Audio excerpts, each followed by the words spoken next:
Boy, what a way to kick off the season. Unless you're me, a Ryan Blaney fan. Here today, we have our first post-race analysis video on the channel for the year 2021. We are going to take a look back at the Busch Clash that just wrapped up less than an hour ago as of me recording this. This was a really fun race. Honestly, from start to finish, I thought they hit a home run out of the park with moving the Busch Clash to the road course. This race did not disappoint, and in my personal opinion, I thought it was way better than the Daytona road course race that we had seen last season. There was way more drama and much shorter of a race, so maybe the sense of urgency was on from the get-go. Of course, there was a lot of stuff that we'll go into talking about throughout the course of today's race, so we're going to break it down step by step throughout the course of the race, because there was a lot that went on in the short 35 lapper, because boy, did this thing fly by. All right, so first and foremost, at the start of the day, it was Ryan Blaney starting on the pole, but before that, Chase Elliott had to drop to the rear of the field. He failed pre-race inspection 3 times for whatever reason. I didn't see exactly what it was because it was in the process by the time we got done streaming here today. By the time I actually got to my grandparents' house, I saw he was starting at the rear randomly. All I saw was that he failed pre-race inspection 3 times. So it was very interesting, to say the least. So he had to start at the back. It was going to be fun watching him and Truex come from the back. But the weird thing is that early on, Martin Truex Jr. was the only guy that was really able to make passes in traffic. Kyle Busch did for a couple laps after the restart, but then he stalled out. Martin Truex Jr. was on a whole nother level. He was cutting in and out of guys. He definitely looked like he had the fastest car throughout, and we'll eventually get to what led to him not winning today's race, because he did not win today's race, but he was able to get all the way to the front of the field. There was one caution in that first I want to say segment. It wasn't a segment. Before the competition yellow at lap 15, it was at lap 10. There was too much dirt on the racetrack in the backstretch chicane, mainly on the exit of the backstretch chicane. Guys are kind of cutting in there, maybe a little too deep at times. It was a dark racetrack, especially in the infield. I don't know if that had anything to do with it, but one way or another, they were kicking up a lot of dirt on the racetrack. It was making for a very slick spot out there throughout the course of the day, and ultimately that really altered things late. So at first, when NASCAR threw a caution out for it, I was like, really, do we really need a caution for that? But then later on in the race, you were seeing guys have problems with it, and a couple guys spun coming out of there. So it's like, okay, maybe they made the right move throwing the caution, because it could have been way worse, definitely earlier in the race, as we saw later on. Martin Truex Jr. was still able to get to the front. In less than 15 laps to start the race, he went from starting outside the top 15 to getting to the lead with only one caution. That was absolutely insane. Strategy was all over the place pretty much from the time that first caution had come out. When that first caution flag had come out for the day, you saw guys pitting, saw guys staying out, and then right before the competition yellow, guys were pitting for tires. And there was no real rule against pitting for tires. The only thing you couldn't do was fuel the car before the competition yellow, so that's what led to a bunch of strategy. I did not think we were going to see that much strategy in this short of a race, but they definitely proved me wrong, that is for sure. One thing that I definitely noticed, there were a lot of mistakes made today, both on the driver and the pit crew. Throughout most of the race, it seemed like almost everybody had an issue with something or another. Ryan Blaney and Kurt Busch on restarts overdrove. They restarted from first, and they overdrove turn 1. Each of them did it. Kurt Busch actually did it again later in the race. He might have had contact with Logano, but he ended up driving it in way too deep there. Kevin Harvick spun twice in today's race. One was all on his own in that backstretch chicane where we saw a bunch of dirt getting laid down on the racetrack, and he couldn't keep control there. And then we also saw him spin out when Blaney went wide and then cut back into the course, and he didn't want to go through the grass, so he chopped off Truex. I'm surprised Truex didn't have a lot of damage from that, and that stacked up Eric Jones and Kevin Harvick, and unfortunately for Harvick, he went spinning. And boy, Jeff Gordon and Clint Boyer definitely expressed it in the booth that Kevin Harvick's got to be hating this road course. He spun out multiple times in the race last year here, a points race, and then this first trip back, I'm sure he'll be dreading this racetrack once again in a couple weeks. But to say the least, we get into that final segment. Again, all the strategies kind of played out, so the track position game was really, really strange to the end of the race. We had we had 2 more cautions of the race, one of which was for Cole Custer stalling on the racetrack. It's really weird. He was going in the front stretch chicane. I don't even know exactly what broke. I didn't hear it on the broadcast at all. what exactly happened. They couldn't really like figure it out completely, but one way or another, he stalled. He was up in smoke. It was on fire in the front stretch chicane. So that brought out a caution with about 11 laps to go. That set up for a crazy event on the next restart. So Martin Truex Jr. ends up getting around Denny Hamlin and gets to the lead. Ryan Blaney charging from about 4th place on the restart. From 10th place on the restart. He had an amazing restart on the outside and was able to get himself a lot of track position, drove himself up to 2nd within about 3 to 4 laps. It was tough to say if he was really closing in on Truex. I thought Truex had the fastest car throughout the course of the day, and then Hamlin and Blaney were a close 2nd for a large portion of the day. But Martin Truex Jr. was holding on, just doing his thing, and then he, too, on the backstretch chicane, drove into the dirt just a little too much, or I should say drove on the racing line, but there was too much dirt laying on the racing line, and he lost control much like Harvick did earlier. The difference is that Truex backed it into the outside wall trying to save it. That ended his day. It really messed up the left side of his race car. The front suspension was all jacked up because the left front tire was kind of caved in. You could tell it probably broke an axle rod or something. And Martin Truex Jr.'s day, unfortunately, came to an end while leading with 7 laps to go. This put Ryan Blaney in the lead, and that's where we have more pit strategy. The top 6 drivers ended up staying out of the pit lane, and when the top 6 drivers stayed out, everybody else pretty much came in. That included guys like Ryan Blaney, Kyle Busch, and pretty much the rest of the field on back. The one guy that stayed out, Chase Elliott. Elliott restarted from the lead. He was in 3rd at the time of the caution. I thought that was the move that was going to win the race. Knowing that Chase Elliott is so good, it didn't look like that there was a lot of tire fall off. I was questioning the decision from those guys pitting, especially with only 5 laps to go in the restart. But Ryan Blaney and Kyle Busch especially tore through the field on the restart. Chris Buescher was hanging in there for a while. He ended up getting together with Keselowski and Alex Bowman in the front stretch chicane with about 3 laps to go, and Bowman, just an innocent bystander, he just kind of tried to duck and evade to the outside, and Buescher ended up obviously spinning right across after the contact with Keselowski. You just can't run into that front stretch chicane side by side. Really, both chicanes side by side, but especially the front stretch chicane. It's much tighter, much sharper corners, and a lot higher of a braking zone, I believe, too, as well. So with that all coming into place, those guys fell back. Tough break for Buescher, too, because he had a top 5 run going for him there. He was having a spectacular run. I didn't think he was going to perform that well. Somebody else also, before I get into the finish of this, is Tyler. Well, I'll just get on with it, I guess, when we get to the actual finish results. I'll go driver by driver and how their days ended up going. Anyway, we got to the finish. Ryan Blaney on the fresh tires was the first driver on fresh tires, and really the only driver on fresh tires that was able to run down Chase Elliott. Joey Logano was also one of the drivers that stayed out of the pits. He was battling Kyle Busch for 3rd. Busch got around him for 3rd. This set up pretty much for the final 2 to 2.5 laps. A classic battle, and one of the best battles, honestly, that I've seen on a road course back and forth. And for the most part, it was pretty clean until the final corner.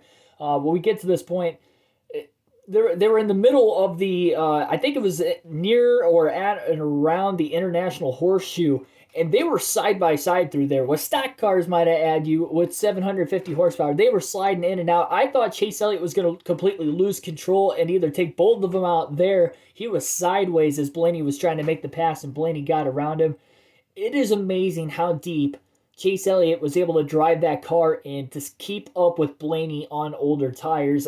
That just goes to testament to how good Chase Elliott is, because honestly, I didn't really think he had a top 5 car throughout the course of the day, whether that was because he was stuck in traffic, but you saw guys that started back in traffic like Kyle Busch and Truex make their way through the field pretty easily in the beginning of the race, but Chase Elliott was nowhere to be found. And he just kept itching his way forward. And obviously, when that last caution came out for Truex spinning in the backstretch chicane, he was in 3rd. They elected to stay out. He had that track position for the first time of the day, and that is where his car really proved strong. And he was driving the wheels off that thing, trying to keep up with Blaney on the fresh tires.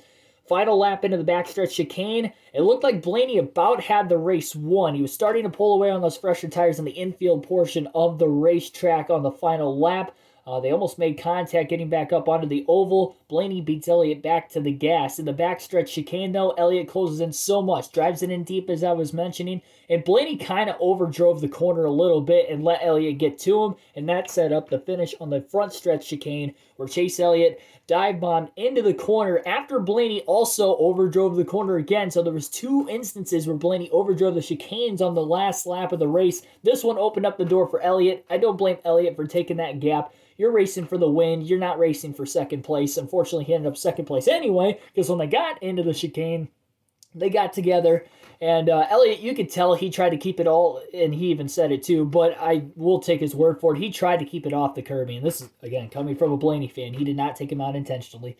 Don't be delusional, people. Chase Elliott drove it in there, and you could see him go around the curbing, but you can't get two cars in there side by side. We saw it a couple laps earlier with Chris Buescher and Keselowski. You cannot get two cars in there side by side and expect it to go well, and unfortunately, at the point of contact, it was Chase Elliott's left front into Blaney's right rear tire, spun Blaney around into the outside wall. Neither one of those two won the race because Kyle Busch swept by, beating Elliott back to the gas, getting underneath both of them. Blaney's wrecked in the outside wall. He doesn't even get a top 10. Elliott finishes second place, and Kyle Busch steals the win. And I believe that was the only lap he led the entire race. We'll take a look at the finishing results, but boy, again, it was a great race. Honestly, in the instant shock of the moment, I was pulling for Blaney. That was, I think, the most nerve-wracking I've ever been as a NASCAR fan. Watching a race that was a non-points race, especially the Clash. You know, the All-Star race, at least there's $1 million on the line. You want your driver to, you know, obviously win that. And you want your driver to win this too. But in the instance of me being a Blaney fan and rooting him on, I don't think I've ever rooted anybody on to win the Busch Clash more than what I was rooting for Blaney to pull that off. Unfortunate circumstance at the end that he ended up not even getting a top 10. He was a top 3, top 2 car all day long. Definitely tough break. Tough break for Truex as well, though, that ended up spinning out late and costing himself the win. And my grandpa at the end of it, when I was like, man, I can't believe neither one of those two won it. He's like, well, Truex honestly should have won it. And I was like, yeah, that's true. So at least, you know, it's just amazing that pretty much the top 3 cars in the last 5 laps, none of them won the race, and Kyle Busch steals the victory in classic Kyle Busch fashion. In Fontana 2013 fashion, Kyle Busch pulls off the victory today.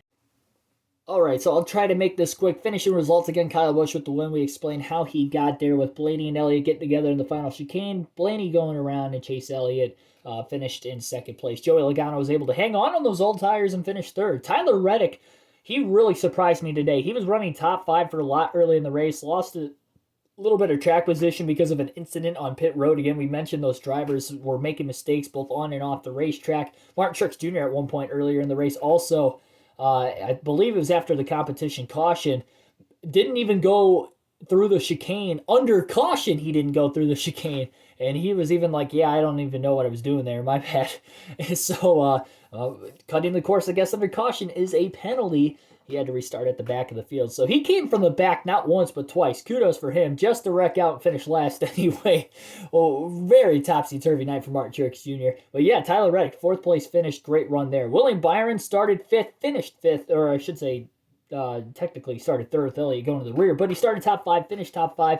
I expected Byron to run really well. He was pretty much in the back half of the top 10 most of the day. Actually had contact and had a flat tire going into that second to last restart. So I guess it was a great rally for him restarting at the rear there to get to 5th. Denny Hamlin finished 6th. He was probably the second or third fastest car. Again, him and Blaney were kind of give or take. It really depended on who had the track position. If Hamlin had the lead and had the track position, he was faster than Blaney. Blaney had the clean air in the track position. Blaney was faster. That was really the difference maker on who was the second fastest. And Blaney ends up obviously outside the top 10, and Denny Hamlin finishes 6th. Not too great for himself there at the end. He was also one of those guys that pitted at the end and couldn't gain the spots that Kyle Busch and Ryan Blaney did on the restart. Alex Bowman finished 7th, which is actually incredible, speaking of the fact that he had a lot of damage on that right rear after him and Buescher got together in the front stretch chicane. Shout out to Eric Jones for finishing 8th, top 10 in his first race with Richard Petty Motorsports. Again, a non-points race, but really proved strong. He was in the back half of the top 10 all day. I do not look at Eric Jones as a great road course racer. Richard Petty Motorsports, outside of when Ambrose was there, as far as the 43 car goes, has not run well on road courses in almost a decade. So the fact that Eric Jones was able to run top 10 all night against pretty much the best that NASCAR's got to offer in tonight's race. That was a pretty good run for him. Ricky Stenhouse surprised as well. Ninth place finish after starting at the rear. Solid day there. Matt Benedetto rounds out the top 10. He was right around that 10th to 12th range most of the race, about where he started. Had a little bit of damage on the right side after contact with Newman a little bit earlier in the race, but all in all, still top 10 run, so good for him. Austin Dillon finished 11th. I was surprised he was actually in the top 5 late in the race, but I think a lot of that was strategy, and he faltered outside the top 10 at the end of it. Almirola, he was a non-factor all day. He finished 12th. Blaney, as mentioned a couple times, finished 13th. Ryan Newman finished 14th. He was actually running a lot better in the first half of the race, but lost track position one way or another. I know he had contact with the Benedetto. I don't know if that costed him a lot, but he ends up finishing in 14th. Kevin Harvick, as mentioned, had a rough day, finished 15th. He had probably the worst day of anybody from start to finish. I know Truex finished last and he had a topsy-turvy day, but at least Truex had a fast car. Kevin Harvick, I don't know what was going on, man. He was all over the racetrack. He was in the grass a couple times. Crazy. I think him and Kurt Busch probably had the worst day total. Chris Buescher, as mentioned, he kind of spun out there, finished 16th at the end of it. Keselowski, he made contact with Buescher. Brad actually looked like, I think he had a tire going down, so he had to pit there right at the end. Ty Dillon finished 18th and was running outside the top 10. I don't know if that's 23XI's first race out of the gate, if that's the car not being fast enough, maybe. Because Kyle Busch, Martin Truex Jr., Denny Hamlin, they were all in the top 5 the whole day. So if you're looking at that as an extra Joe Gibbs racing car, I know it's just the first race of the season and it's Ty Dillon driving the car, not Bubba Wallace, but yeah, if you're looking for Bubba Wallace to maybe make the playoffs or win a couple races out of the gate this season, I don't see that happening unless they get a quick turnaround. So keep an eye on that going forward, especially back at the Daytona Road Course in a couple weeks when, again, Bubba Wallace is in that car for a longer race under the daytime. Kurt Busch, he finished 19th. Again, he had a rough race too. He overdrove turn 1 twice. Once he had a little bit of contact. Before that, though, he pulled a Blaney and overdrove the corner completely. He drove it a lot harder. I thought he was going to eat that tire wall for a second, but he ducked and evaded, went to the oval just to make sure, and did a U-turn, came back around. So he was like a half a lap down there for about the last 10 laps for that last caution when Truex spun. Cole Custer ended up finishing 20th. I guess he got his car running again because he finished ahead of Truex, but obviously at least a couple laps down, I guess, at the finish, and Truex finished last. That is going to wrap it up here for today's video. That was the full rundown of the Busch Clash. Hopefully you guys enjoyed the video. If you did, hit that subscribe button down below for more daily NASCAR content. We will be doing videos like this on the daily, as well as other related content. We do full race NASCAR video game live streams with a realistic broadcast because I want to get into broadcasting, and my dream is to one day become a NASCAR broadcaster in the booth at some point in time, whether that takes 2 years, 20 years, 22 years, whatever it may be. That's the goal with this YouTube channel. So support me out there by checking out those streams, hitting the like button. As always, hit that bell notification button so you don't miss a stream or another upload. And I will see you guys next time.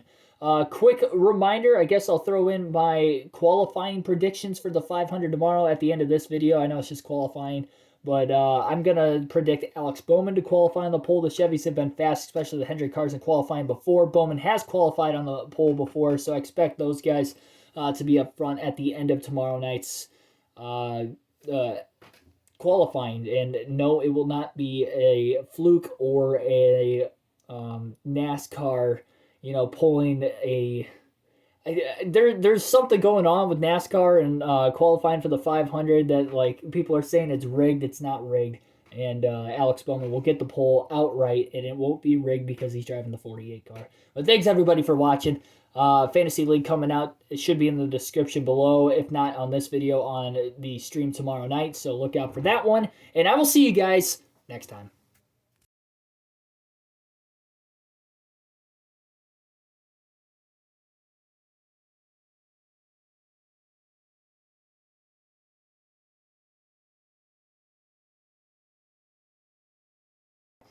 All right, so first and foremost, at the start of the day, it was Ryan Blaney starting on the